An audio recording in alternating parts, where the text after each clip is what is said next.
आणि मुख्यमंत्री एकनाथ शिंदे आणि उपमुख्यमंत्री देवेंद्र फडणवीस आणि अजित पवार आज रायगड जिल्ह्यामधल्या माणगाव इथल्या लोणारे इथे शासन आपल्या दारी या कार्यक्रमाला हजर राहतील।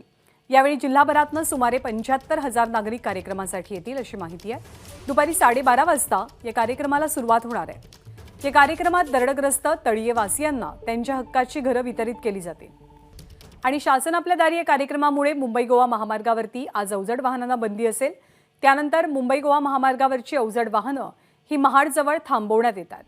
पर्यायी वाहतूक खुली करून दिल्यानंतर त्यांना सोडलं जाईल। आढावा घेतला आमचे प्रतिनिधी अमोल मोरे यांनी।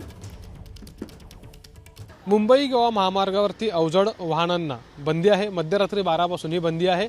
शासन आपल्या दारी हा कार्यक्रम होतोय रायगड जिल्ह्यामध्ये माणगाव जवळच्या लोणेरे येथे आणि त्या पार्श्वभूमीवरती हा एक नियम आजच्या दिवशी करण्यात आलेला आहे। याचं कारण असं आहे की जवळपास 70,000हून अधिक नागरिक या कार्यक्रमाला हजर राहणार आहेत।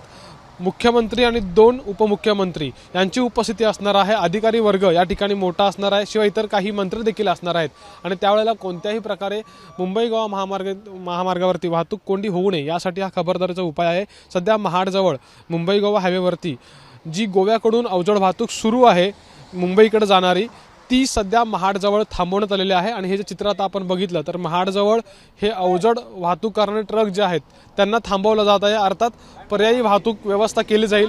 अगदी महाडपासूनच पुढे एक टोळ फाटा आहे, तिथून ही पर्यायी वाहतूक केली जाईल आणि त्यानंतर टप्प्याटप्प्याने हे ट्रक्स किंवा अवजड वाहतूक जी आहे ती त्या मार्गे सुरू राहील। पण तोपर्यंत काही वेळासाठी हे ट्रक्स सध्या इथे थांबवले जात आहेत। कॅमेरामॅन महबूब शेखसह अमोल मोरे, एबीपी माझा, महाड, रायगड। एबीपी माझा, उघडा डोळे बघा नीट।